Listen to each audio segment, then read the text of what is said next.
Hello everybody, I am back with another nail video. I am so excited for all the feedback I have gotten. I love interacting with y'all.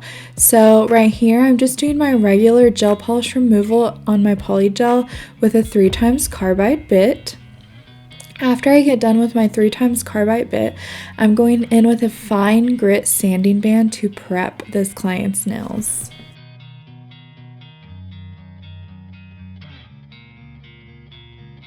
You can also see I like to take down length with my sanding band. It is a safe, effective way to remove length in a timely manner. This helps me also with my hands. You know, if I'm hand filing this all by hand, it is a lot of strain on my body. So this is a great alternative that is safe for you and safe for the client. I recommend doing it with a sanding band at a controlled speed because that is the safest.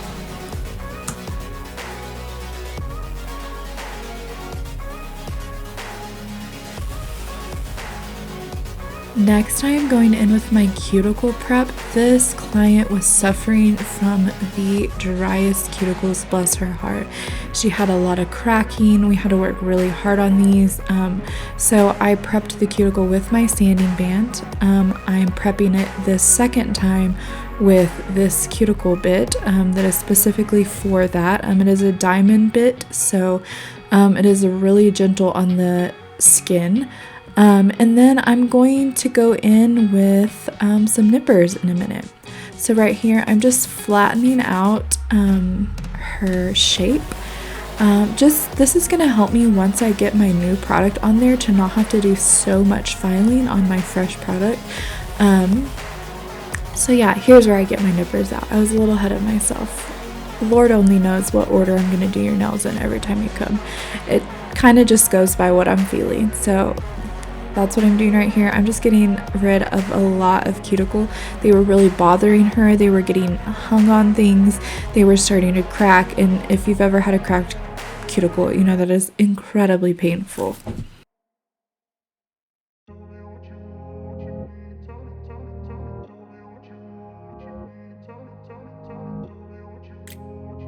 So because this client's cuticles were so dry and cracked, I used a non-acid primer. The last thing that I would want to do is irritate them with a acid primer. It is very harsh on the skin. So now I'm going in with my base coat. Yeah, I did that on both hands, but I only showed y'all one. I'm here with my artistic polygel in soft blush. This is my favorite color, my favorite consistency to work with. If I'm not working with this, you can promise that I'm probably a little grumpy behind the camera, but this is just so easy. So I pat out my cuticle in a round shape. That's what I'm doing right here. And then I'm pulling the excess polygel down towards the tip of the nail. It's a very, very easy product to work with. If you've never worked with polygel, I recommend you try. The key is you have to buy a quality product. I have bought several polygels online that were just so inadequate in quality, and they kind of almost give polygel a bad name. I mean, it's like working with a bad polish, a bad acrylic, anything like that. You need quality. So right here, I am refining my shape. I'm bringing those corners in. This client prefers a soft square over a blunt square, so I'm just rounding her corners. And like I said, I had already filed the top of her nails flat and straight, so this is not a whole lot of work for me right now. The next thing I'm going to do is I'm going to go in with my medium carbide bit to shape the nails. Yes, and I love this little arrow here towards my alcohol.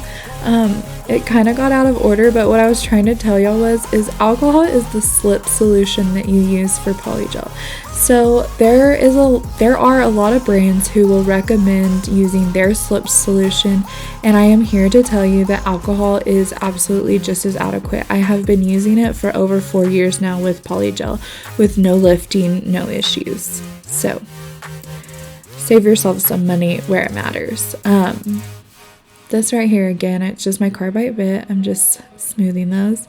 And fast forward to polish. This client wanted a very elegant natural ombre, so I'm going in with a few layers of Baby Take a Vow, which is an OPI color. It's very translucent, a very translucent pink. I would almost compare it to the pink that you would use for like a French nail. And yeah, I apply 1 to 2 coats. It kind of just depends.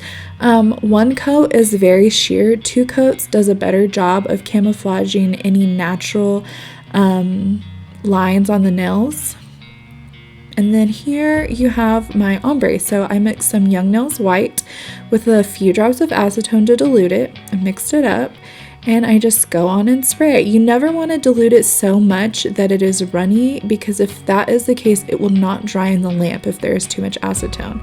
So it takes a little practice to get the consistency. And here are the end results, guys. I cannot believe how beautiful these turned out. It's funny when you do ombre, you can't really tell what's going on, and then when you're done, you're like, wow, these are gorgeous. So thanks for watching. Please subscribe, comment, like, all the things. I enjoy interacting with y'all so much. Y'all have a blessed day.